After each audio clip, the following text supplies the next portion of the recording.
Okay. Check, check, check, check. We'll give it a howdy. Give it a howdy. Okay, we're live. It looks like we're live. Yes, we are. Okay. It's yeah, we're live.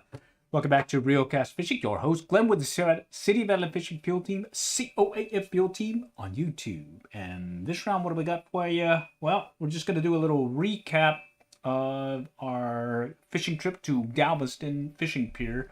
It's our annual run to the coast, where yours truly does a little fishing.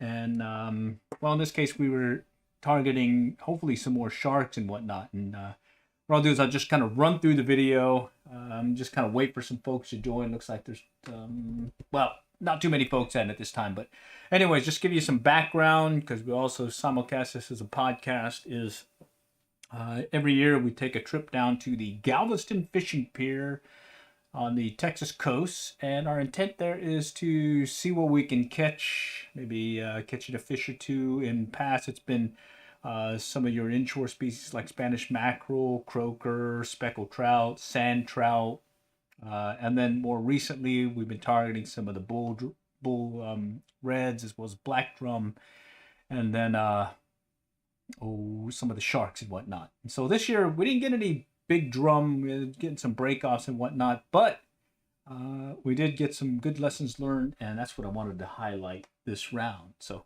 let me go ahead and take you to the video.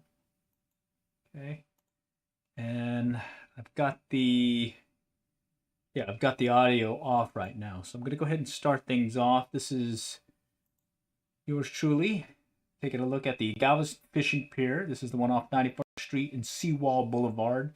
Some of the gear that we have set up is our bait, or our boat rods. We went with our boat rods in lieu of the surf rods, and you can see that the tide is looking really good right now.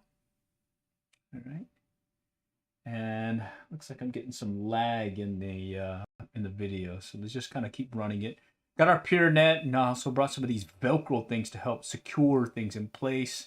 Did get some sharks the previous night. This is the following day after the first night that we arrived, and I'm using a slip knot or slip loop to hold our rods in place, because if you do get a nice bruiser, he's going to pull that rod over.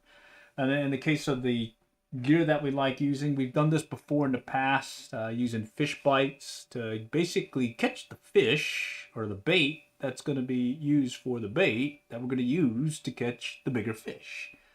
And here I'm just using a standard bait casting bass rod. It's the same one that I use for fishing Senkos in freshwater ponds here. And I'm just using it to catch our bait. In this case, it was a croaker. And then I'm just kind of running over the line that I like using. In this case, it's a high-vis trilene big game line. I think they call it solar line. You can see it's very bright. I could see my line. I could see other lines left and right of me that we've put out. In this case, we put out 4 boat rods. And then we got a spinning rod as well as a bait casting rod that we're using to catch the bait and whatnot. Here's a view of the pier. They were working on the pier. The left side was open, but the right side still had some damage. But I believe by now it's probably done and fixed.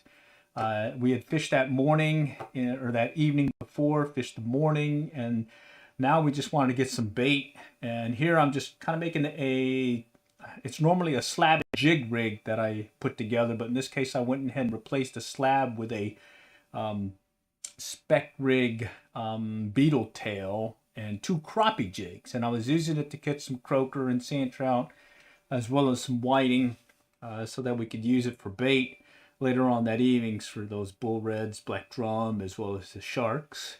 And in this case, I end up hooking into a cow nose stingray.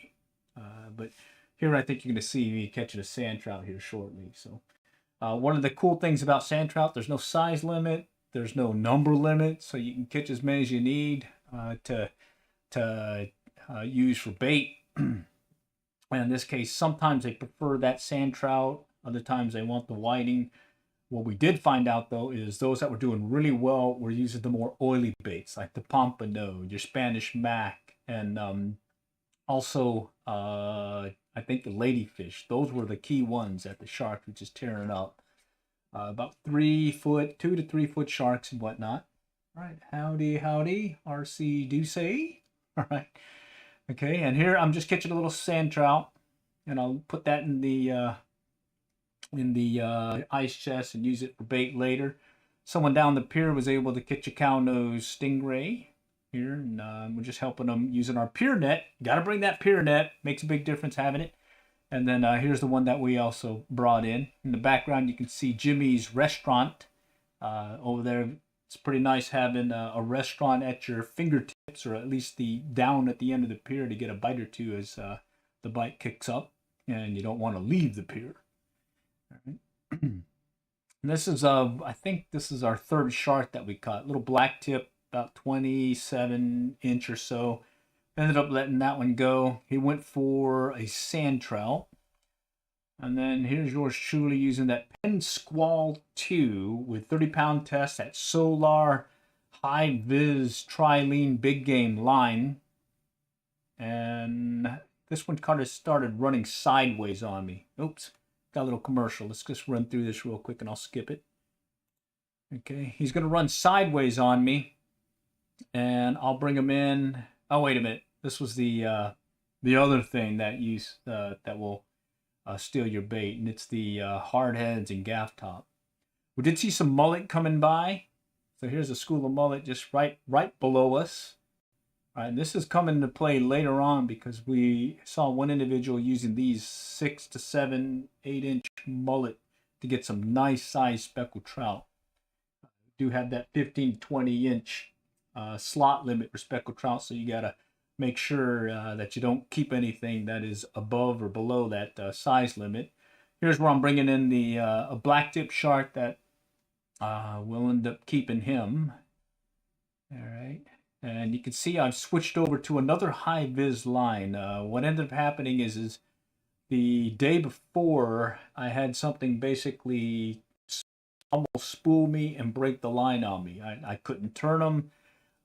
What I anticipated was probably a nice sized bull red black drum. It just was a steady pull on the line, and he pretty much almost spooled me. So I ended up replacing that line. Lesson learned there is if you do have any kinks in your line or any knots or any abrasions, be sure to replace it. I ended up kind of cheating, and I carried over the line that I had from a year before, and I had several kinks that I should have just went ahead and replaced the line, but unfortunately I didn't, and I had to break off. So I went ahead and re-spooled it while I was there. All right. Okay, here's where that pure net comes into play again. We've used it to help bring up some nice sized speckled trout for some other folks, some black drum, additionally some sharks. It's just really good to have a pier net handy.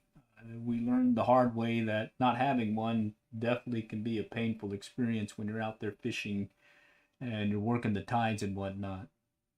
All right, I think this one I'm going to end up letting go. I think it's like 27, 20-incher. All right. And, we ended up getting about 5 sharks. Had several other, unfortunately, lost. They broke the line on us. We did note that where they did break the line was probably where there was an abrasion and whatnot. So we didn't have any equipment failures with the weed eater leader line that I use, as well as that Malin wire single strand stainless steel. Those were holding pretty good. Here's another set of our school of mullet that are kind of coming by, and you can see something's kind of coming up underneath and splashing them or causing them to spook. We suspect that there was some shark and whatnot that are just coming right underneath it and kind of swiping at them. All right. Oh yeah, pretty fun stuff. Just kind of fishing the coast here. We saw those. We did see a lot of dolphin or porpoise as well. That was a little bit unfortunate because it did slow the bite on us several times. Okay. And we're maybe getting some buffering issues here. I'll just keep letting it run. Oh, here's where, well, I ended up breaking up that, or breaking the tip off that bait casting rod. It's that freshwater one that I use for fishing for bass with Senkos, but luckily I was able to repair it fairly easily once I got back home. So I didn't throw it away. I ended up repurposing an old rod tip, using it as insert and using some glue, basically super glue to hold it in place. I believe it's some Zap-A-Gap. And then here's something that we learned while we were down there. I'm using a spinning rod in this case, but it is live lining some mullet with a size 6 treble hook and no other weight. And we did see one individual catch several nice size speckled trout above the 20-inch slot limit, as well as one that was within the slot limit. And then yours truly was end up being able to catch one that went 18 inches, and I was able to keep him. I ended up cooking him up once we got back back at the house. All right. Hi, Glenn. Charles here. Hi, Glenn. For Pier, do you prefer steel leader always? If mono, what is the typical? If I'm fishing for the shark, black drum, bull drum, stingrays, and whatnot, I prefer having a steel leader. In this case, that Malin wire. Have not had any knot failures or breakoffs on the weed eater line that I use, as well as that Malin wire. Let's see, for catching bait and whatnot, I'm just using basically 15 or 12 pound test. I do use a 30-pound test line, but typically I'll stick with that stainless steel, specifically the Malin wire. This is one individual. He was, again, that Pier net coming in handy. Bringing up this one went 24 inches. Nice size speckled trout. Ended up quickly getting him undone and releasing him. And this was an individual who taught us a lot of information on how to catch one. Here's where I caught a keeper speckled trout, as well as a very, some of the sharks that we caught there. All right. Typical strength to live line or bottomfish.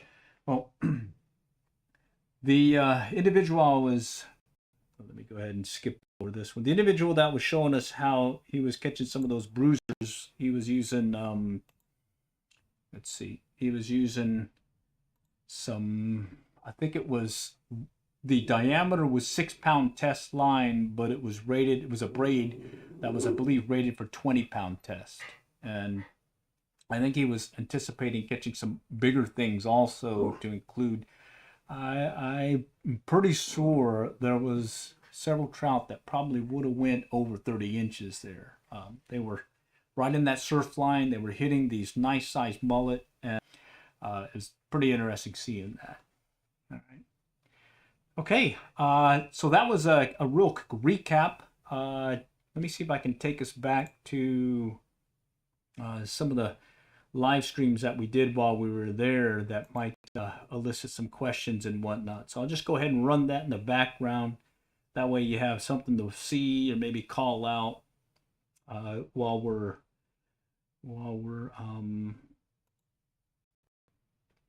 going into mainly the open forum at this point. Okay, so bear with me. I'm going to go ahead and kick out the video here. We should have it here shortly. Okay, let me pause. And I'll shift to the other scene here. Okay, here we go. All right, looks like we got some questions. Okay, John 3:16. Okay, do you know what dinosaur has 500 feet? No, I don't. It's a prehistoric fish. Okay.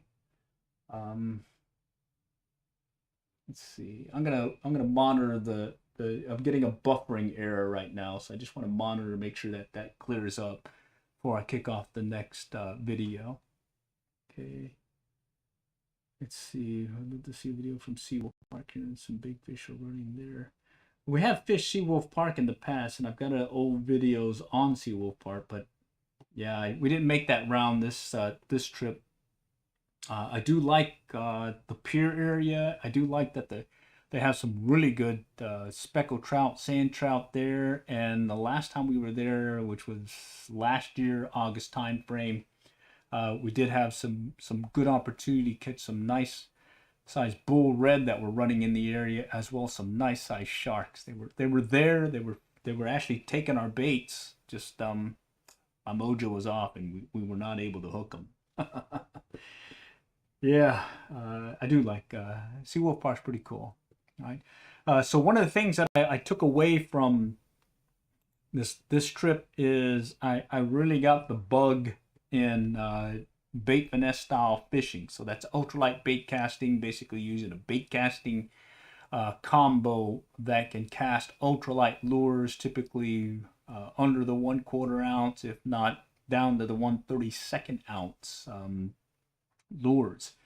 And one thing that I did take away from there is trying to live line and cast with a boat rod, spinning rod. This is one that I used when I was back on the coast in California on some of the party boats. It's got a really fast action tip, but a strong backbone. I use that to catch some albacore, some yellowtail, as well as some bonita and mackerel. Worked really well there, but fishing off the pier, trying to cast a live mullet into the wind was a little lacking. So I went ahead and, well, when I got back, I went ahead and ordered one of those bait finesse Shimano Corrado BFS XG. I've taken it out several times and initially was just using it off a short rod, little 4.5 foot ultralight bait caster. And then yesterday they delivered a 7 foot ugly stick Shakespeare.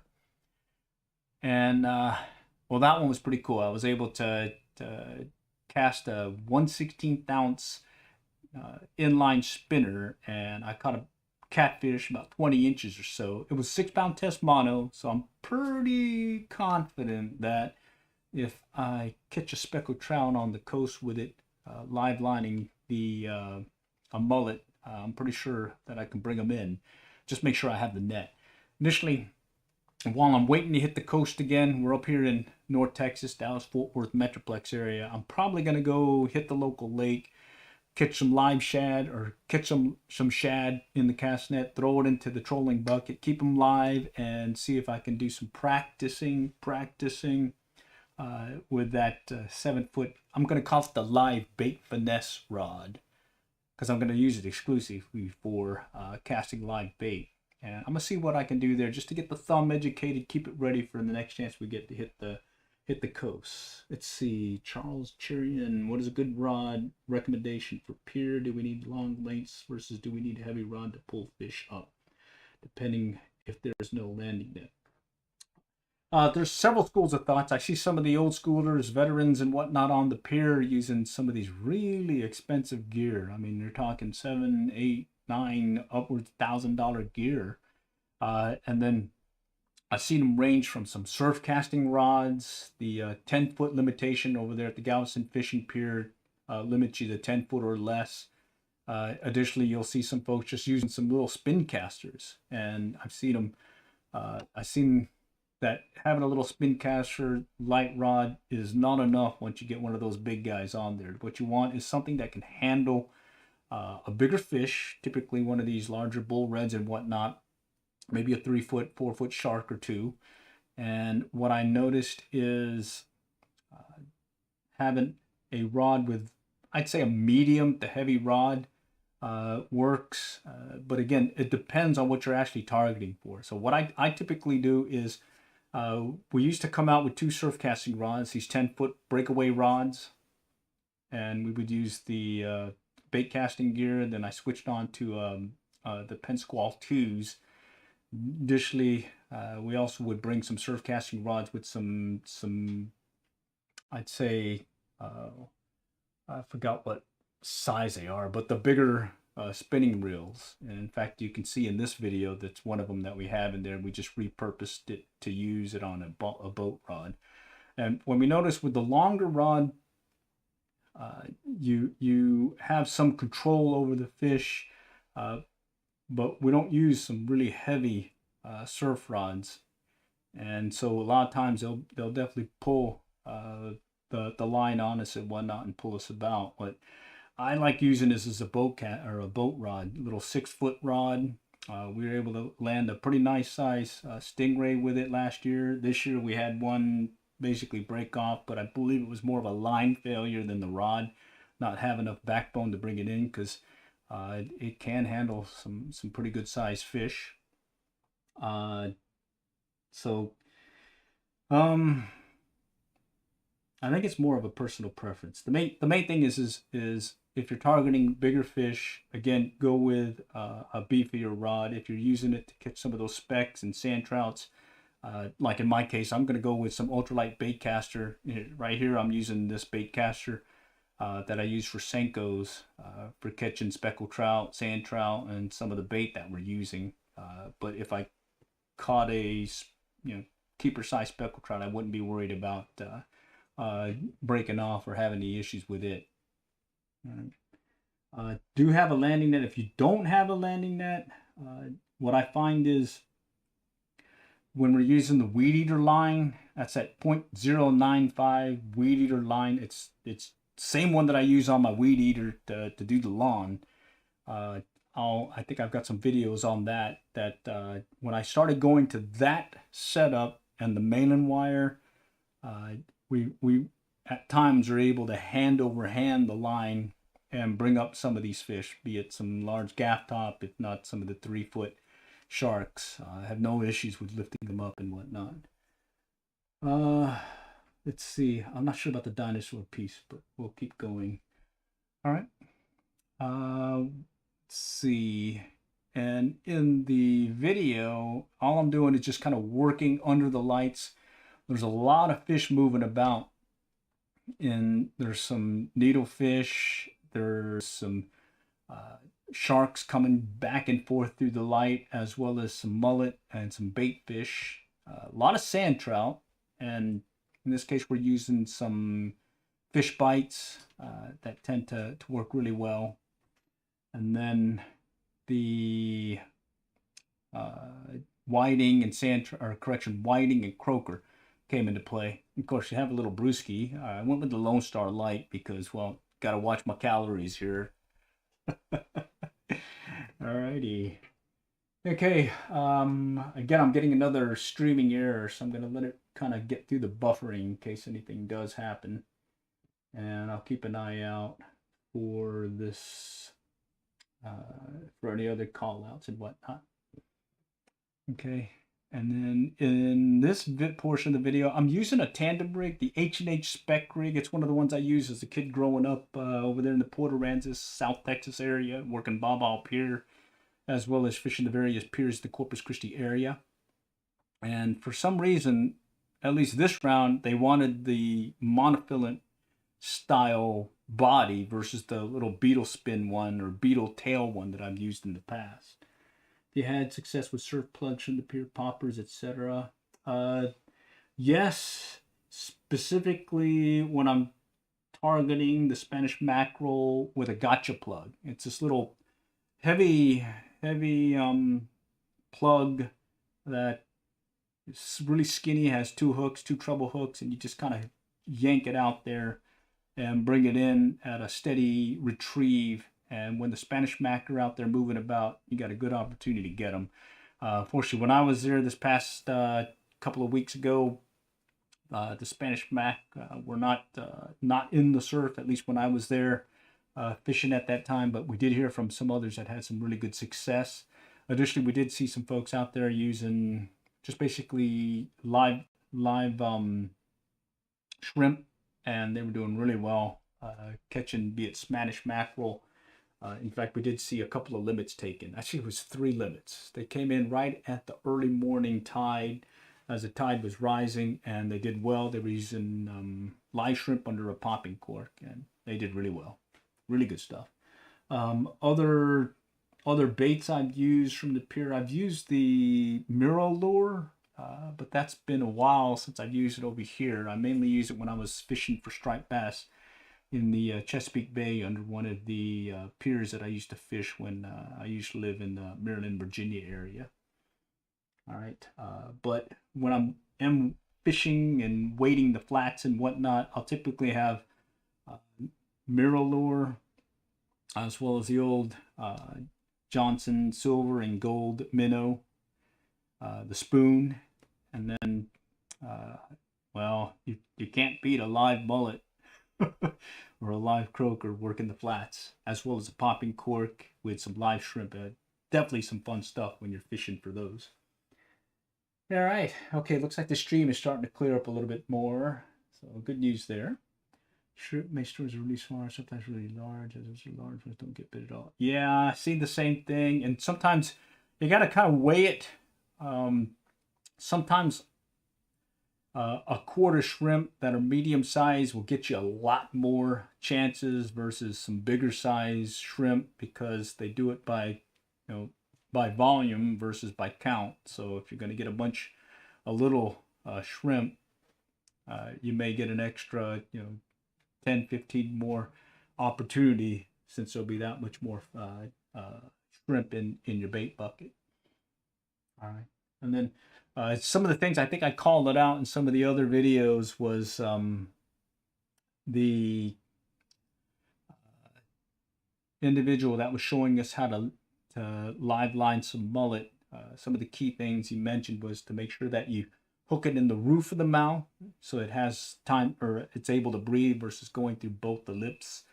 And additionally, if you're trying to get some of the bigger ones, you don't want to have heavy mono or heavy line, as well as take away that popping cord, take away any of the hardware. Just go your hook, your line, and cast it out, and you have a good opportunity to get something big there. And we watched him.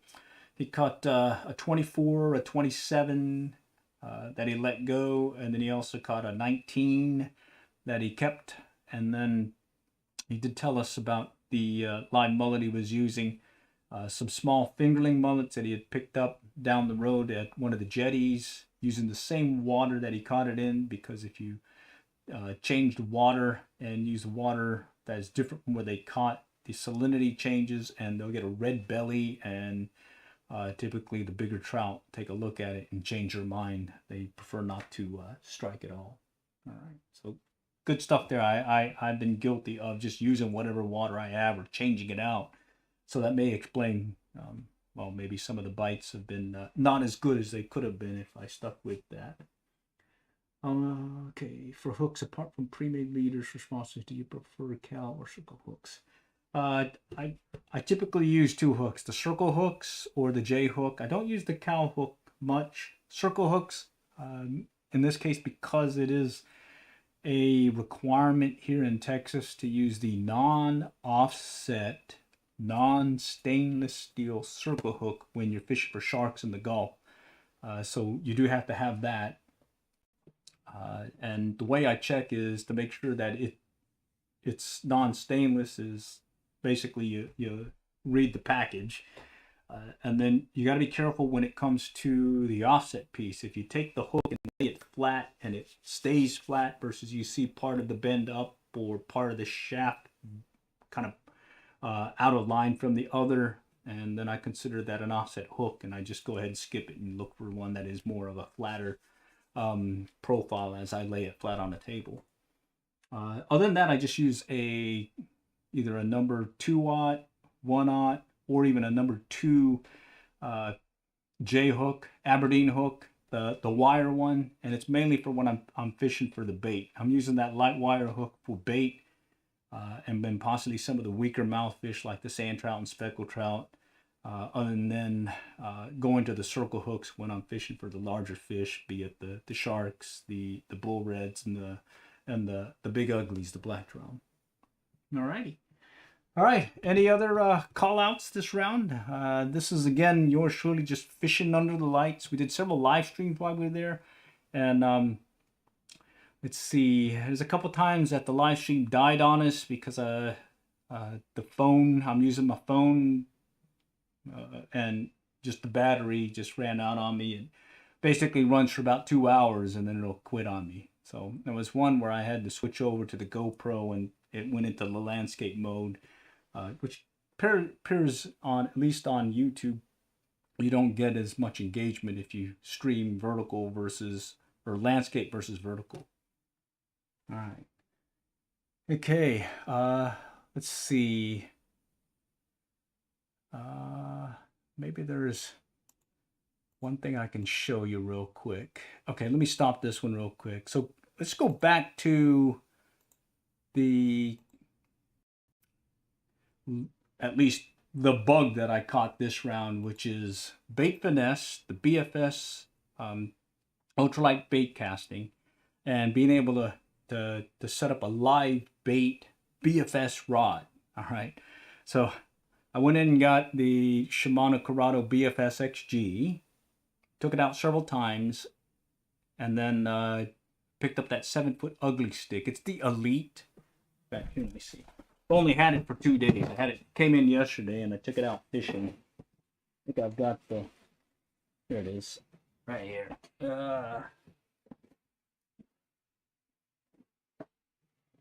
Okay, it's the ugly stick, and I like the ugly stick mainly because they're virtually unbreakable. But it's the Elite right here. Okay, Elite. Right there, Elite.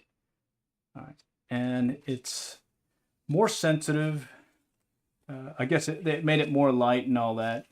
Anyways, 6-pound test line, the BFS Shimano Corrado BFS XG, and I took it out to the local pond, and let me see if I can take you there. It was a slow bite, streamed for about an hour, and I was trying to use this 3D printed lure trolling head that I had made, and let's see,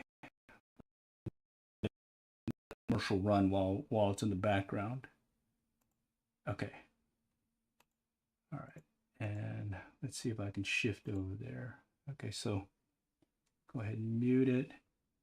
So this is what I'm going to be calling the Live Bait Finesse Systems fishing rod. It's the one that I'm going to be able to cast, be it live mullet, live shad. And what I'm doing is doing some practicing with it. And basically it's the 7-foot ugly stick ultralight rod. It's the 2-piece versus the 1-piece. Can handle 1/32 to 1/4 ounce lures, and it's rated for 2 to 6 pound test. Here I've got the Shimano Corrado BFS XG with 8.2 retrieve or gear ratio, along with 6 pound test Stren mono. Bear with me. Okay. And what I wanted was something that I could cast into the wind, in the surf, light bait, like a live mullet, be it a 3-4 inch mullet or a 3-4 inch shad. Okay, and so I'm casting with a 2-gram lure at this point, getting my thumb educated, and then later on I'll switch over to an inline spinner that weighs 1/16 ounce. And so with that setup, I'm pretty confident I'm able to cast, be it in the wind and whatnot, one of these live baits, be it the mullet or shad. I'll know more this next round I get when I hit the local lake and do a little bit more practicing. All right, but what I want to show you is the concern that you may have with, let's see, let me keep shifting it over. All right. Bear with me. I'm trying to get to, okay.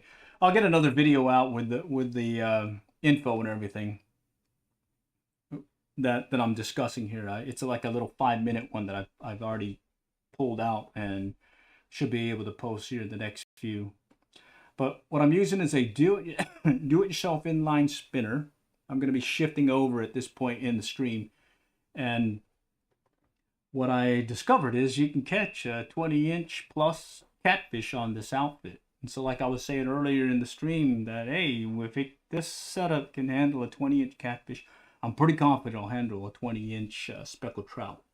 Right? Can you cast well using standard round bait casts, typically used for freshwater catfish like Abu Garcia's piscifun, etc., instead of spinning gear? 1/16 ounce. I'm pretty confident I could have done that with my normal bait casting setup for those. But for some reason, I got the BFS bug, and I just wanted the extra confidence of being able, or at least knowing that I can cast something as light as a 1/16 ounce lure on bait casting gear. And so, yes, I believe you can. I've seen some others. In fact, the individual that was out there fishing that we were watching was using your standard bait casting reel.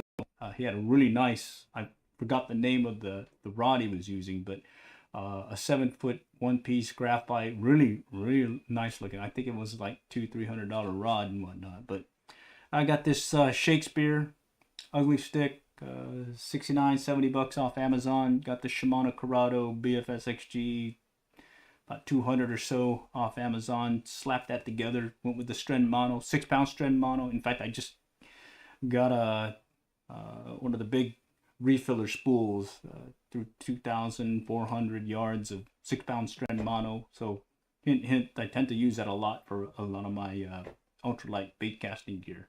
I was going with 2-pound. I really use 2-pound tests when I'm fishing the Flight Feather Kingfisher on trout magnets, because that's a 1 gram deal, and you do want that light line to help you get that cast in there. But other than that, 4-pound, 6-pound is where I go. 6-pound I tend towards, because I got 2 casking Zephyrs, that if you go with a lighter line with smaller diameter, it'll tend to get inside the spool, kind of slip under the spool, and you'll have to untangle it by moving this or removing the side plate or the spool. And so by just going 6-pound test, I'm pretty good that it's not going to get caught under the spool. And then, just in case, in this case, it'll handle a lot more, or it'll take more abrasions, as well as, you know how a bass, when he takes your lure and it starts rubbing the line with the top of its mouth or teeth or whatnot, it'll abrade it. The 2-pound, 4-pound will cut through a lot quicker than the 6-pound. I can usually get a couple of bass, larger bass on 6-pound. I'll check the line, and I may have to just kind of trim it a little bit before I keep fishing with it. But this is the Shimano Corrado BFS XG. I'm just kind of making an adjustment now with the inline spinner, where I'm dropping the line and let it free spool and watching for any overruns. Once I get the spool tension to where it hits the ground and I don't get an overrun, I know I've got the spool tension set. And then at that point, I'll shift over to the magnet or the brakes and adjust the magnet, give it more or less depending on if it tends left or right. Luckily, in this case, I just had to adjust the spool tension, and it was casting true without any adjustment to the brakes itself. And that's just something I learned about being able to tune your bait caster for the rod, or the correction, the reel, or the lure that you're using. I find that doing that helps. I think I've got a video on that as well. I kind of lessened my backlashing that I've had over the years by using this tuning method. All right. Okay, so let's just skip over. Let me see if I can find that one spot. Okay. All right. So I think here I had a hit, and I'm casting again. Something initially hit, and then end up throwing the lure on me. Okay. I'm casting it two-handed. Typically, when I'm using bait finesse gear, I'll cast with a side cast, but with this longer rod, 7-foot, I do have a 6-foot ultralight rod, and again, that's more finesse style fishing. This one is well, two-handed. It's got the right feel for what I believe I'll need for fishing the salt water on the coast here. But here I've just hooked into a nice sized catfish. He was about, I'd say about 2-3 foot from the bank. I was just kind of bringing in that inline spinner, paralleling the bank, and he just smashed it. I don't think you can see it too well. Let me see if I can take us back to it real quick, because you'll definitely see the splash when he strikes. Let's see. Let me. Okay. I just kind of forwarded a little bit. Let's see if I can. This may be it right here. Okay.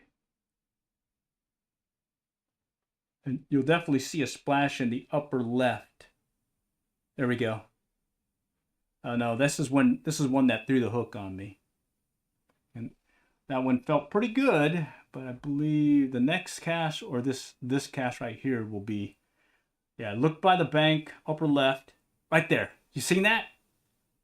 That was a catfish striking the do-it-yourself inline spinner, and it just gave me the nice warm and fuzzy that this 7-foot, what I'm calling the live bait finesse systems rod for fishing live shad and live mullet, just tells me, hey, it can handle a bigger fish. All right. I'll get a video out with the sound of what's happening there. But this was on yesterday's live stream, and you can see it's about 45 minutes in the live stream. There were a few that stayed on the live stream all the way up to this point, so it's pretty exciting seeing that. I did have some proof that there are some there are some bigger catfish in this particular pond that I'm fishing. It's a heavily pressured pond. A lot of folks fish it, and well, you can see here. Took me about maybe 5 minutes or so to bring it in. Ended up having to bank it. Again, I'm using 6-pound test line. Could you underhand cast for short casts across the bank, targeting a specific area like guidance, avoid backlashes? Oh man, my underhand cast is not so great for those short casts. Yeah, I see these guys who can skip and whatnot. I tend to just kind of wing it. And either feather the rod or feather the line. I can get a decent side cast in under some branches and whatnot, but to be able to get it as good as some of the other folks out there, yeah. My expertise or my thumb education still needs a little bit more education. So here I'm just going to bank it. Found a nice spot where I can take it in. Okay. Right there. Right. So I do keep this setup handy in my little pickup, ready to go, because I'll probably be using this setup over the course of the next at least few months here, as I keep educating this thumb, because I want to be ready for casting some live bait, live shad, live mullet with no other hardware, just the weight of the bait itself. To cast out my line, and I'm really confident that this setup will work. And again, just to describe it, it's the Shimano Corrado BFS XG 6-pound test strand mono, and I'm using a 7-foot ugly stick. It's the Elite Series, and it's the ultralight bait casting rod, 2-piece 7-foot, and well, so far, hey, my mojo's on right now with this guy. All right. Okay, I think that's pretty much all I had this round. I just wanted to get a little highlight on how we did with Galveston 2024. And, well, we'll end it with yours truly talking about the bug that he has where he wants to use this live bait finesse systems rod to catch some fish using some live lining techniques, free lined with no other hardware other than the line, the hook, the rod, and the bait itself. Alrighty. So appreciate y'all joining today, and stay tuned. I'll get more out, and hopefully the next live stream I'll be out there catching another bruiser with that ultralight bait caster, the live bait finesse systems rod. All right, all for now. Next time we'll catch you all.